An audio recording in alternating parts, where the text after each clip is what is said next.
Can we at least just catch up from the first episode? No. Why you gotta hate me? Why you gotta be so It's all wrong love. to me? We're just reviewing this episode. I gave you pizza. It's not Shorty catch-up day.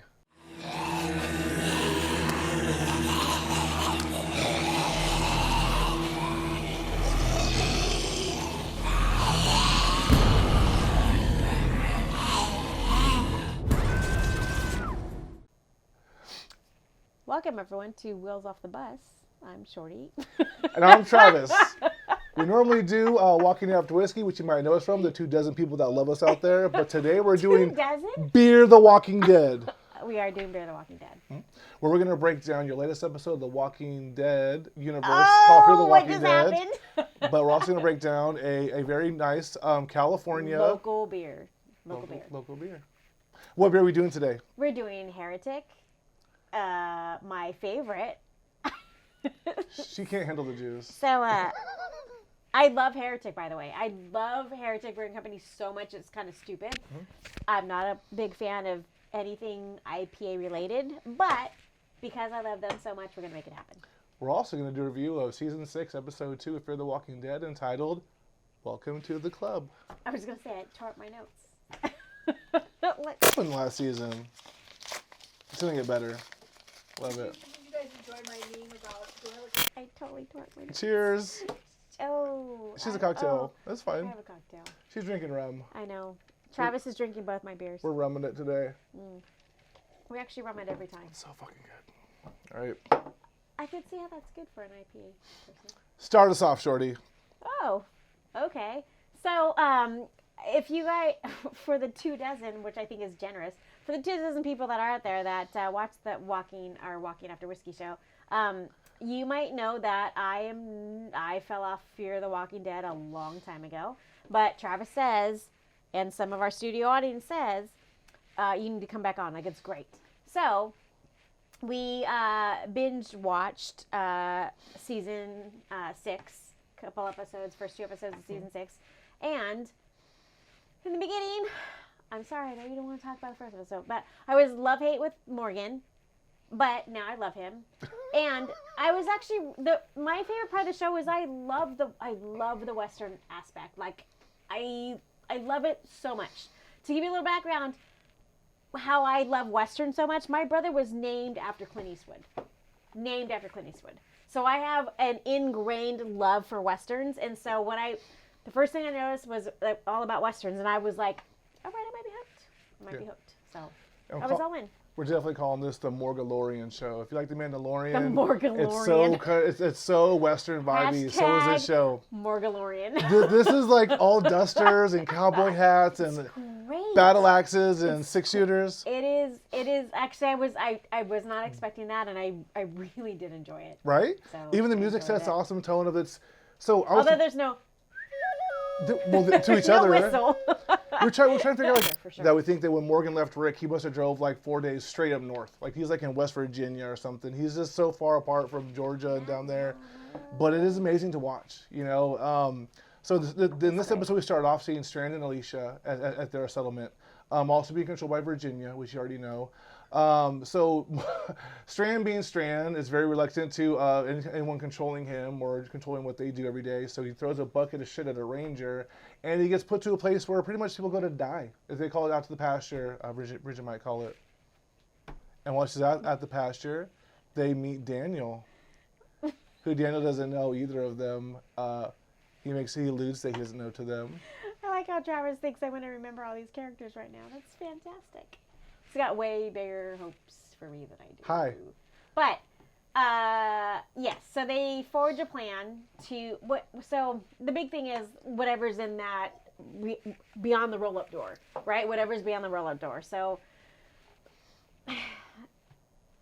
super anticlimactic though, by the way. But anyways.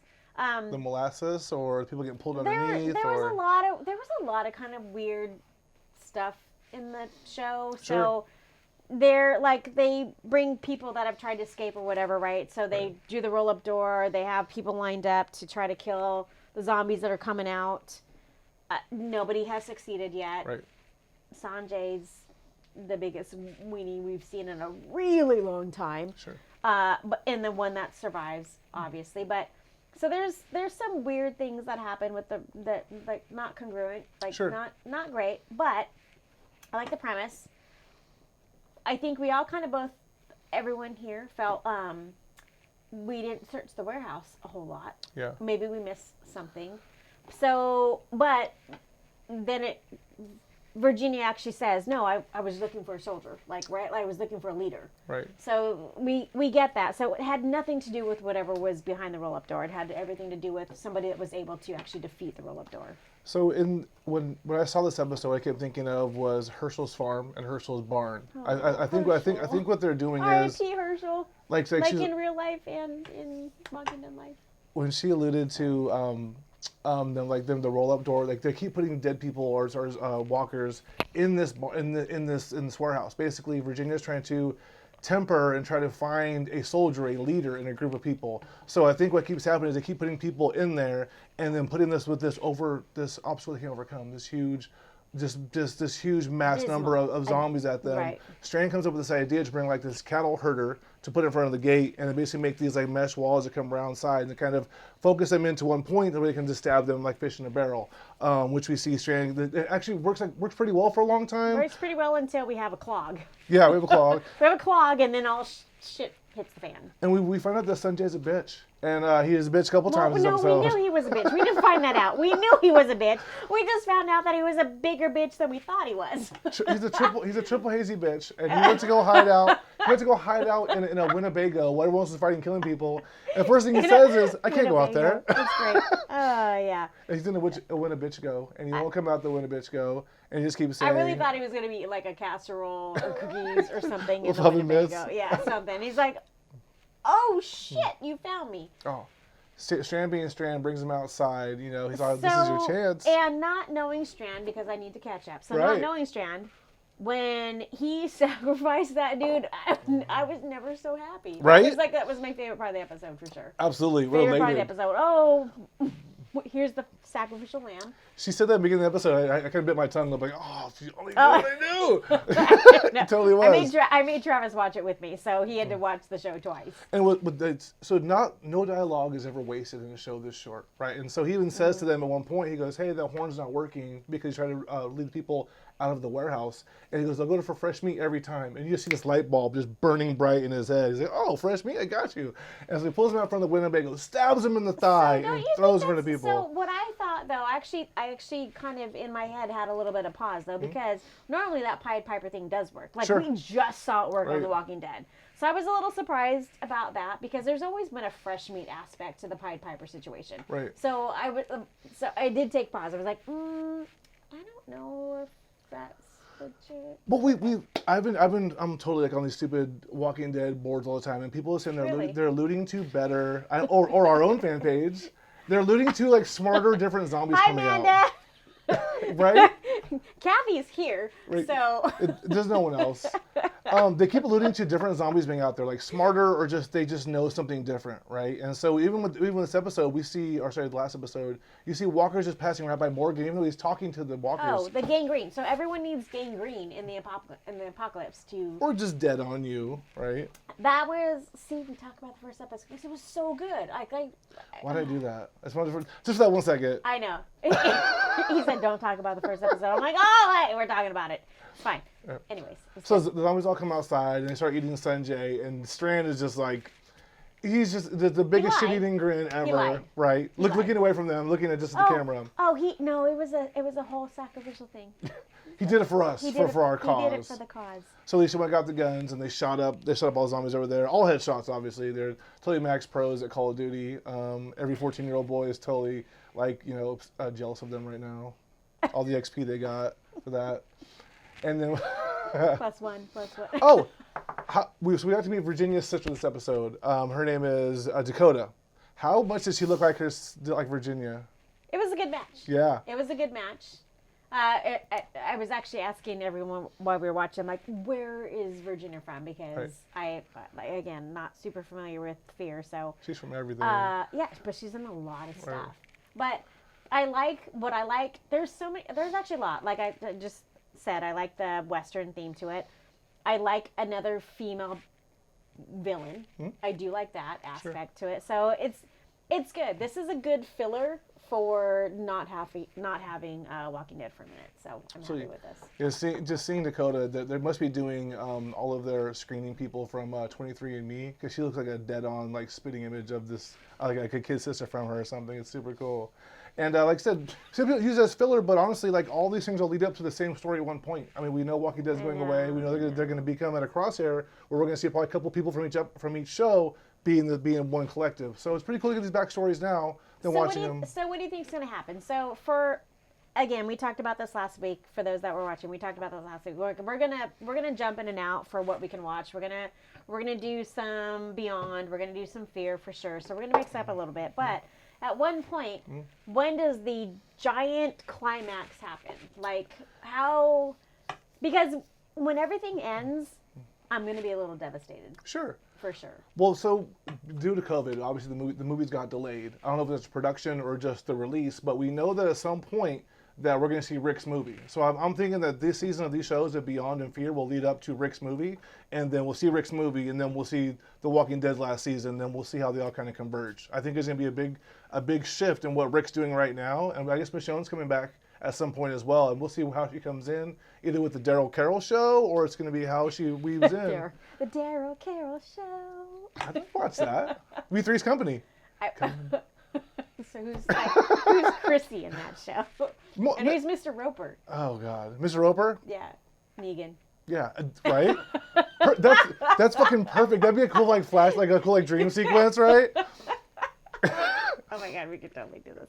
All right, we digress. All right. Anyways, good episode. At the very end. Sorry, who do we see at the end? So Morgan comes back. He does no longer has tally eyes. Yeah, the red eyes. He no longer has the red eyes. He's not dying anymore. So I'm gonna go back. Like I really did. I'm sorry. I'm gonna make Travis talk about the fucking first episode. I'm gonna make it happen because I really did like it. Like I liked the characters in it. I liked the badass Axe or whatever. Dude. Oh, what did they call him? Wait. The headhunter, literally, the right. headhunter. That's what I called him. Like I really did enjoy. Like I was actually, when you told me to watch that and I watched it, I was freaking all in. I really was all in. Uh-huh. So second episode, I now have characters that I'm not super familiar with, but Morgan gets back introduced. Now we know that what's the name of the dude? That was, he's like, Daniel. Thank you. Huh? That dude. And we know now he remembers. Like he's been lying this whole time. So it's cool. It's cool. I'm in. I have a lot of fucking catching up to do. Shorty jumping in. Pretty exciting. I'm glad you like the show. It's actually really, really good. And if you don't watch any of the other series, just watch it from season 3 and on, and you'll absolutely love it. I think that's where I left off. Seriously. That's what the whole Western kind team of makes me mad. And she loves Daria so much too. Who? Oh, Dharma. She's a big Dharma fan. Oh no, Jenna Elfman. She loves Dharma. No, that whole family actually made me tune out. They made me tune out. Yeah. That's why. A lot of people. The family was weird. They're not there no more. Just Leisha, and she's the best. Which is funny. So, Kathy points out to me, it's Alicia from the family. I'm like, no. The one that has only dirt framing her face. Well, she's a model, so gotta keep the Mac looking good. But other than that, so new series, episode 2, you loved it, right? Not as much as episode 1, but I loved episode 1. Episode 2 helped me to get into a different, obviously, segment of some backstory. So I'm going to catch up. It's good. We're going to keep you guys surprised because we are going to jump in and out between and not that we apologize. We don't apologize. We're going to jump in and out. We're going to do Fear the Walking Dead. Uh-huh. We're going to do World Beyond. So sorry, y'all. A little bit of stay tuned. Mandalorian in between would be nice.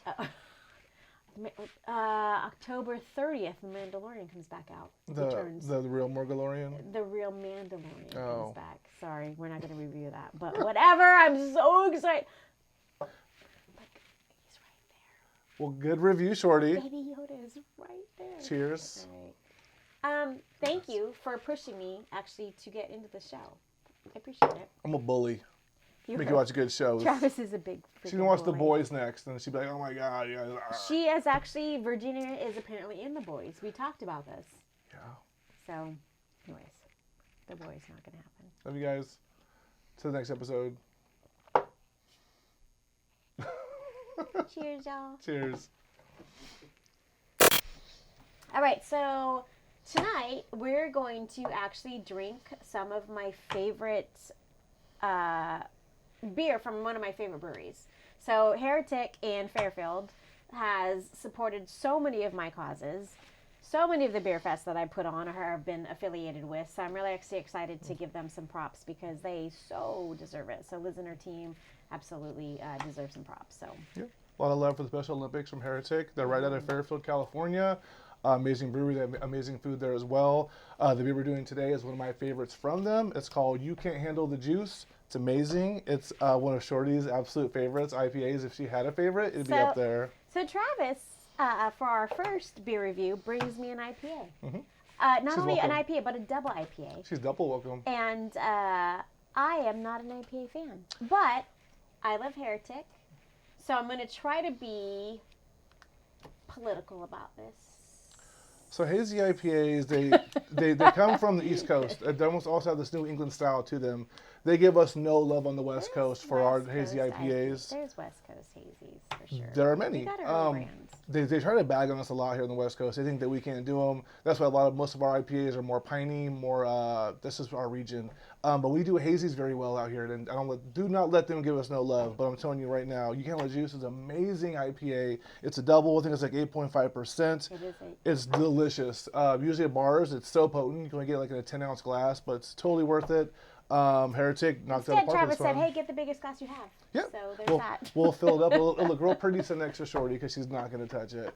But I'll definitely have I'm going to drink it. the double straw. We'll drink out of both I'm of going ours. to drink it. So good job, Heretic. If you're ever in Northern California by Fairfield, Fairfield, California, please stop by Heretic. Amazing people. They support special needs kids. If you actually don't know where Fairfield it is on 80. So between San Francisco and Sacramento.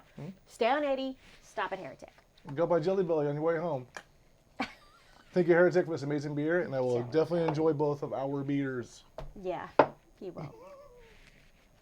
Cheers.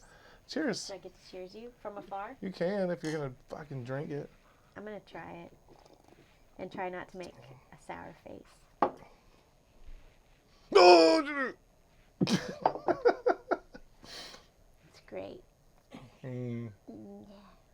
By great people.